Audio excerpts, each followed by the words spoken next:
Planetarium together. Whoa, what's that? Are you hearing that too? It's some kind of a signal. Yeah. According to my calculations, it's coming from outer space. A signal from another world? Wow! The signal comes through, they gotta chase it, 'cause something's trying to reach them. It might be trying to teach them something. They've got a new job to do. They gotta face it. The signal is clear, coming in from past the stratosphere. Wow, signal. They got a wow signal. Yes, it's a wow signal for you and I. Yeah, yeah.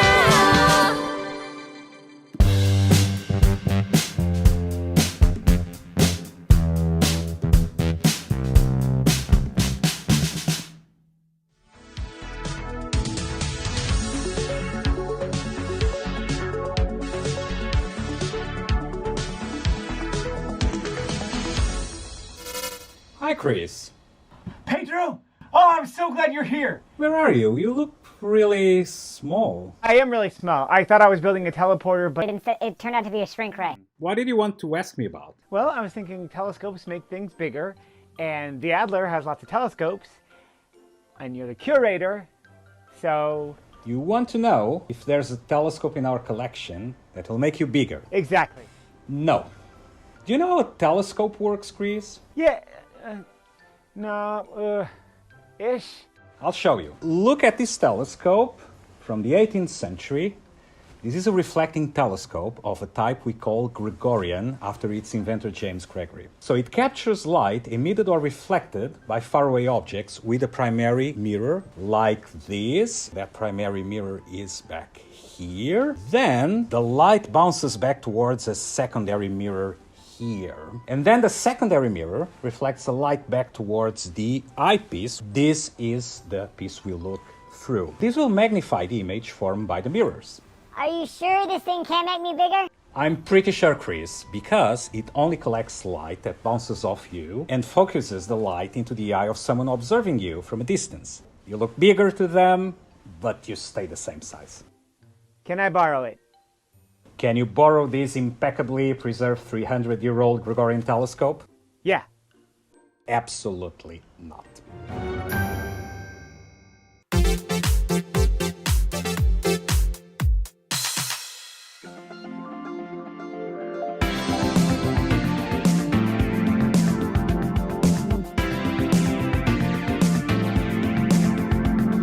My name is Herschel.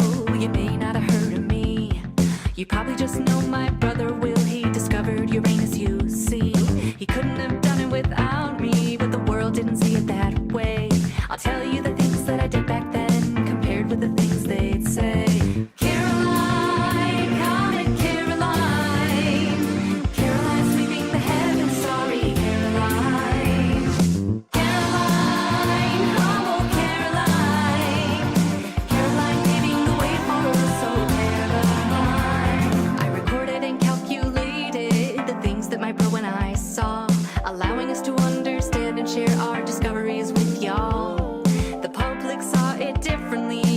called me my brother's keeper, following him around like some kind of pathetic little freaky creeper. Oh, the papers called me ugly, they made fun of me for my height. In reality, I had typhus, dude, stunting my growth for life. I discovered several comets and cataloged thousands of nebulae. I'm the kind of person anyone would want their child to emulate. Caroline, Comet Caroline, Caroline sweeping the heavens, starry Caroline. Caroline, humble Caroline, Caroline paving the way for us, oh Caroline. Sometimes when you're different than the other folks in your field, you're overlooked and underappreciated, definitely not ideal. Women like me are scrutinized for succeeding while not a dude. The focus on things like the way we look and go out of their way to be rude. I'm Europe's first pro astronomer gal, but most don't know my name. It took until I was really old to be recognized and acclaimed. I was my brother's equal, and I think that he'd agree. Now I hope that when you think of him, you'll also think of me. Oh, Caroline, Comet Caroline, Caroline sweeping the heavens, starry Caroline. Caroline, humble Caroline, Caroline paving the way for us, oh Caroline. Caroline, Comet Caroline, Caroline sweeping the heavens, starry Caroline. Caroline, humble Caroline, Caroline paving the way for us, oh Caroline.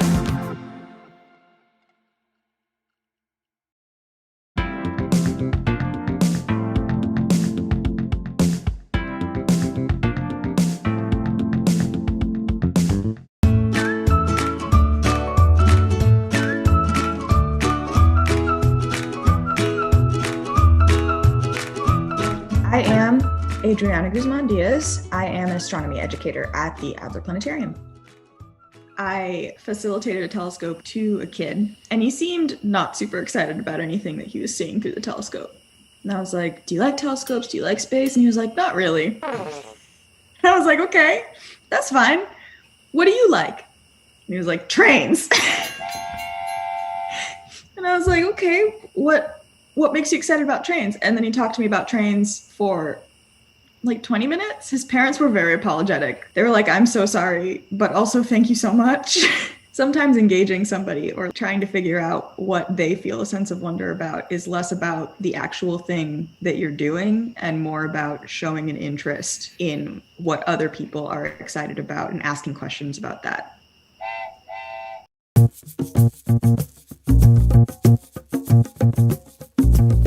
Astrophotography. Taking pictures of mystical things that are too far away to see, and yet today's technology can bring them right to a man's living room. I'm visiting one such man's personal home to uncover exactly how he is able to snap such hot pics. Nick Lake, host of YouTube's Windy City Astrophotography and Skywatch Wednesday, is putting circles and tubes together. Allegedly, he'll be collecting images using an app on his daughter's old iPad. How? I'm going to get to the bottom of it. I'm Stacey Quasar, and this is News at the Speed of Light. People often compliment your voice. How much of it is really yours and how much of it is a computer? Well, it's all my voice. You can be honest with our viewers, our listeners. It is my voice. What are we going to look at tonight? Well, Ms. Quasar, is there anything you'd like to see? And me, I get to choose. If you have an idea of a nebula or... Sometimes wonder how I got to where I am now, 3.5 months into an amazing career as a news anchor. I want to see where it all began. I think I have something that'll work. We'll go way back in time for a star-forming region where stars are born. And who's the star's mummy and puppy? Hydrogen and helium. Ooh la la, tantalizing. What are you poking? I'm getting the telescope to look at some stars. You see a few stars on the screen here. The telescope is now going to move just a little bit. It's a pretty smart iPad. Just generic pink. You heard it here first, folks. Pink can be generic. Finding appropriate star. Ooh, what is an inappropriate star, Nick? Sirius B. Nick, when you're out here by yourself, what is the most enlightening moment you've had? Occasionally I see some shooting stars. Dare I ask, what do you wish for? I wish for the clouds to stay away. Well, you just ruined that wish, Nick. You're not supposed to share. Looks like we have 10 seconds left on this image. They're very dim objects. These are things that we'd only see looking through this telescope with our eyes from Chicago. You wouldn't see anything. I suppose if you had a robo-eye and it could build up an image over time, then yes. Is that what this is? Be honest. Now it is a red light, so it shines. Sorry. Okay, the image just loaded. It's pretty good. The North America Nebula. Stephen, quick. Star formation in some of these areas, and there's bright stars that are essentially burning away the material around them. And what is making it North America? it's flipped in reverse on my telescope, but if you imagine this is Mexico, Whoa. and here's Florida, so it'd be flipped in the real sky. Whoa. No. Okay, wait, yes. Oh, say, can you see by the dawn's early light? No, I lost it. It's not. All right, so now we've moved indoors. Here we are looking at a bunch of images. This one looks a little spooky. It does. It's the Witch Head Nebula. Here we have witch eye, yes, witch nose, little puckered lips, and then here's the chin. Most of the images I take, they're interesting because there is dust and gas there. Dust and gas. Two things us humans abhor here on Earth. And yet, look at the beautiful imagery it makes. What do you hate more, gas or dust? Gas. The man hates toots. Stop giggling, Stephen. It's not your job. Now, I can't help but notice you left your telescope outside. It's still collecting images. Without its daddy? That's right. Yeah, I've got the security camera on, and it's still taking images. I mean, these are coming in live from the telescope. How long are you going to sit here? If it stays clear, probably till 1:30 or 2 in the morning. And then I'll tear it down and go to sleep. The image won't be done then. I have to do another filter tomorrow night if it's clear.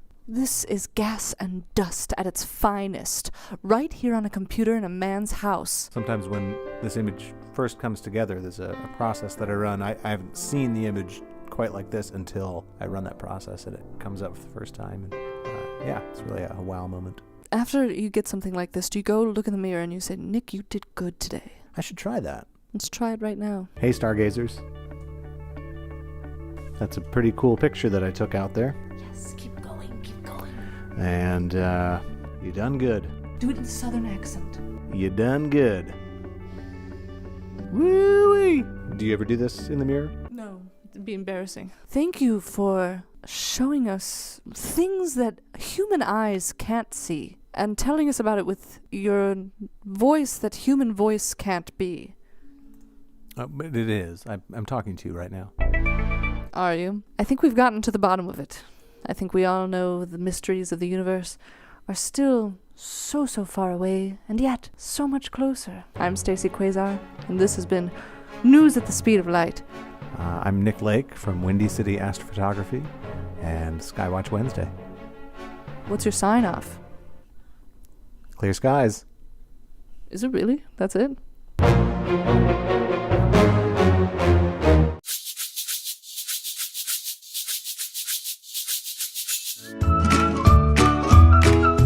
I love working with teens because they're so weird. And I got to do a telescope event out at a library, and these teens were like passing by, and I was like, hey, do you want to look at the moon? They were like, what? The moon? And I was like, yeah, the moon. Do you want to look at the moon? And a kid looked at the telescope and he yelled, that's raw, which I don't presume to understand slang. I'm old now. So I did not understand what he was saying, but from the tone, I was like, he thinks this is cool. Isn't it cool how when I look through my telescope I'm seeing things far in the distance? The other part about it that's really cool is I can see back in time to before my existence. When I look at Jupiter I'm seeing half an hour ago, Vegas back a quarter of a century. Andromeda is 2.5 million years with light as old as the hominids that turned into me. It's a telescope time machine.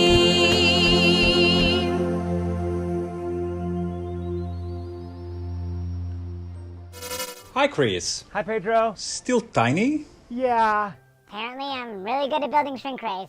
Did you find a telescope that can make me bigger? Well, not exactly. Well, not at all. But hey, I've got something here that you might find interesting. Take a look. This is an 18th century set of microscopes.